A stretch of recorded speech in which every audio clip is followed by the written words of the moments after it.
Check.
Good morning guys, and welcome to PLO Grind Month. This is update video number 1.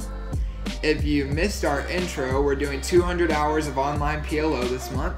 We started with a 5K bankroll playing 50 cent $1, looking to take shots at 1-2 pretty quickly, and then if things are going well, being aggressive when moving up to 2-4, and hopefully, if things go really well, taking some 5-10 shots by the end of the month. We'll see how it goes.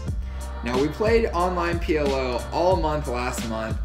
It was our first real month since transitioning from playing mostly live no limit to playing mostly online PLO, where we really put in a lot of hours, worked hard on our game, woke up every day with it as a priority to sit down at the computer and try and play several hours. And honestly, by the end of the month, things had just fallen completely flat. I honestly felt like I was sitting at home just wasting my time when I could be up at WinStar playing the 2-5 games, making consistent money where I've been winning consistently for a couple of years now. And instead I was here at the house grinding 50 cent $1, not having any results, and feeling extremely frustrated and conflicted about whether I should continue pursuing online play. The upside is, if it goes well, it can go extremely well. The downside is, you're stuck in the micros until that happens, and if it's not going well, PLO can be a brutal mistress, especially when you're inexperienced and still in the transition process of moving over from no limit to playing PLO exclusively. Now, we just wrapped up our first week of play here in the month of August. I'm excited to bring you guys the results because we finally had some positive movement in the graph.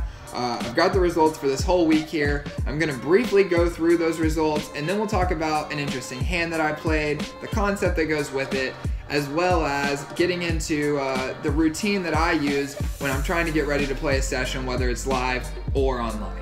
So let's go ahead and get into those results now. So we came out of the gate with a flying start. We booked an $845 win in our first session of the month. That's in 9.5 hours of play. So if we can duplicate that every day, I'll be a happy camper. Day number 2, we booked a small loss, but it was after being stuck $1,300, which is a pretty big loss at 50 cent $1. So by the end of the day, booking a $200 loss looked pretty good to me. Now days 3, 4, and 5, we ended up really getting it rolling. Booked an $825 win, followed by a $615 win, followed by a $1,400 win.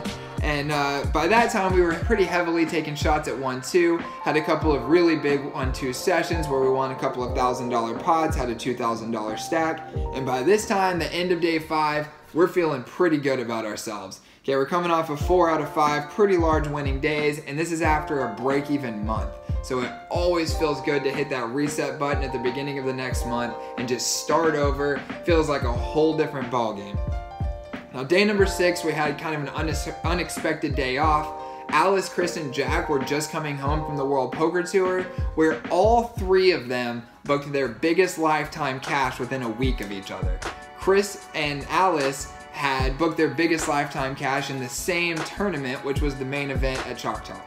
So pretty exciting stuff. We decided to take the day off. I taught these guys how to play some 42 dominoes, which you can see here. We played some mixed games, just had a good time relaxing, and just took a day off, which I was okay with because things have been going so well up to this point. I've been working pretty hard and I was feeling good just taking some time down. Now day number 7, we came back with a small win, but more importantly, we had a new development in our games. And that's that they introduced 5-card Omaha to the PP poker pool. So pretty excited to mix it up in the 5-card game. We've only had 1 day of experience playing it, and that actually happened just now. It's about 8 a.m. right now on August the 8th. We played from 1 a.m. until 8 a.m. to get our session in because we played dominoes too late. And when we logged on, we saw they had introduced 5-card Omaha. We hopped in, played for several hours, and then when going back to play some 4-card Omaha, I immediately had that same feeling that you get after playing PLO and then transitioning back to No Limit, where you feel like nobody can make a hand. It's just super, super hard for somebody to make a hand, when just yesterday when I was playing PLO 4-card, you know, it felt like, well, if I don't have the nuts, then I'm tossing it in the muck, right? So kind of interesting the way the dynamic works, where you're pretty much just comparing relative hand strength based on the game that you've been playing the most recently. And it kind of plays with your mind that way. So anyway, it's going to be fun to be mixing it up in that 5-card game. I'm probably going to play it some here over the next week or two and just see what the game's like, see if it plays any different than the 4-card game. And I think it'll be fun just to play something that we haven't played before. So anyway, so the week's been going great. We ended up booking $3,735 worth of profit in about 44 hours of play overall. So if we can do that every week, I'm going to be feeling great by the end of the month, taking our bankroll from 5K up to almost 9K by the end of this first week. So after we review our sessions each week, I'm going to take just a couple of minutes to go through any interesting hand histories or concepts that came up that I think might help any of you guys that might be interested in transitioning and playing some PLO as well. Now this week we played a really interesting hand towards the beginning of the week. It applies a concept that I think a lot of people would say is common sense, but gets misapplied or not applied at all the time. And that is not only paying attention to the players that have already entered a pot in front of you when you're making a pre-flop decision, but also paying attention to the players behind you, and then trying to use what we expect them to do to help us set up the desired post-flop scenario for the hand that we're holding. Well, we can usually group hands into one of 2 categories, and that can help give us an idea. So the first category is going to be hands that have a rough flop distribution. Now, hands that have a rough flop distribution only flop well on a small percentage of flops. An example of this would be a hand like Ace, Ace, 7, 5 with no suits. Well, if it flops top set, then we're doing great. But if it flops anything else, it's usually just an overpair with no redraws that's probably looking to give up post-flop. So what kind of post-flop scenario is best for this hand? Well, if we do have a hand like Ace, Ace, 7, 5, no suits, our ultimate post-flop scenario would be to get all the money in pre-flop and then just run the board out. But if we can't do that, which oftentimes it's tough to in a pot limit game, we're going to be looking to take this hand post-flop in a multi-way scenario where we have a relatively high SPR, or stack to pot ratio. Now on the other hand, we have hands that have a smooth flop distribution, and this includes hands that are a little cleaner, like rundowns.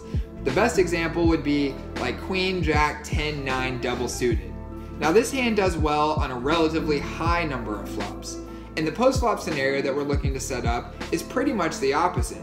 While a hand as strong as Queen, Jack, 10, 9 does pretty well in almost any scenario, the ultimate one would be to get this hand post-flop with a relatively low SPR, because we do pretty well against our opponent's get it in range on a very, very large number of flops.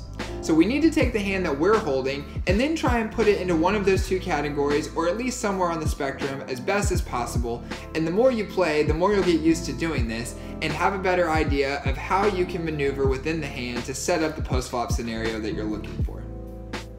Alright, so now that we've categorized our hand and figured out what kind of post-flop scenario we're looking for, we need to move on to the next step in the process, which is to analyze the other players at the table. Now, of course, as you're playing through a session, this will start coming more and more naturally to you as you get more familiar with those players, but I'll go through the table dynamics with you now so you can get an idea of what I was working with. The under the gun +1 player, who's to my direct left, is an extremely loose and aggressive player. He's playing about 55% of his hands, he's opening 35%, but he only has a 6% 3-bet, which is curiously low for someone opening such a large percentage of their hands. The cutoff and button are both extremely loose and passive players, playing about 60% of their hands and opening about 10%. The small blind and big blind are both regulars, and then the straddle is another loose and passive player who's playing about 50% of his hands and opening about 10%. Now, let's say we decide to take the standard route here, which is to open to 14 under the gun with ace, ace, king, king, no suits. Now, what kind of post-flop scenario are we going to get then? Well, we can usually assume we're going to get flatted by the guy behind us, as well as the cutoff and button who play most of their hands. We can negate the fact that they would be 3-betting us because we're blocking most of their 3-betting range against an under the gun open. And then we're going to get completed by the straddle and take this pot at least 4 ways, possibly 5 or even 6 ways post-flop, which isn't the end of the world. That's really a pretty good scenario for our hand. We're going to have about an SPR of 4, and if we do flop top set, we'll be able to get the money in pretty easily. Alright, but before we decide to take that standard route, let's explore the alternative, which would be to limp under the gun. Now, I know it's unconventional, but let's at least look at the post-flop scenario that it would set up. Well, the guy to our left is very, very likely to isolate us as an under the gun limper. Okay, now his 3-bet percentage is going to be pretty low against our open because we're blocking a lot of his 3-betting hands. However, he still has a ton of hands that he's going to be trying to isolate us with, considering that he has a 35% open. So let's say that we limp, get isolated by him. Well, that's definitely going to start a parade of calls because the cutoff and button are playing almost every hand, and then our straddle is definitely going to be completing with the price he's getting. Now, what's that going to allow us to do? Well, of course, that opens it back up for us to back raise 3-bet whenever it comes back around to us. Well, that way we're going to be able to get almost our entire stack in pre-flop, which is a great situation for us. Because this is a straddle pot, we only have 75 big blinds, and we're going to be able to get most of it in pre-flop. Now, what's the worst case scenario here, which is definitely worth exploring? Well, let's say we limp. There's a limp behind us from the guy who we were hoping was going to isolate, and then that starts a parade of limpers, and we end up taking a 5-way limp pot. Well, actually, this is a pretty good situation for this hand as well. Our SPR is even higher, and we still have the great post-flop scenario we were looking for with a high SPR in a multi-ways pot. So really, it's a win-win situation whenever we decide to take the limping route. I happened to notice this in-game and decided to limp this time. The under the gun 1 player obliged us by isolating to 20, got called by the cutoff and button, the straddle completed, and then we were able to back raise for about half of our stack. Well, the under the gun 1 player then decided to try and re-ISO us by a 4-bet shoving. He was then cold called by the cutoff, the button and the straddle fold, and of course we're able to call and get it in with our ace, ace, king, king. The under the gun 1 player shows down queen, queen, 8-6 with 1 suit, and the cutoff guy, who we would have ended up just going to the flop with in a normal single raise pot, ended up stacking off for $320 with jack, 8, 6, deuce suited once to the jack. We ended up hitting an ace on the turn, making top set, and scooping the $1,000 pot to finish off a pretty productive session and a good start to the week. So this is just a really good example of how we can take an alternative route that we might not have noticed if we were on autopilot or not tuned in to the table dynamics, and using like details at the table and even the positions that people are sitting in to possibly build a better post-flop scenario for the hand that we're holding. So anyway, I'm going to wrap it up for this week. I appreciate you guys tuning in. I'm really excited about the start to the month, and I got a feeling things are going to keep rolling for us. I'll be back with another video next week. Hope you enjoyed this one. Good luck to all of you guys.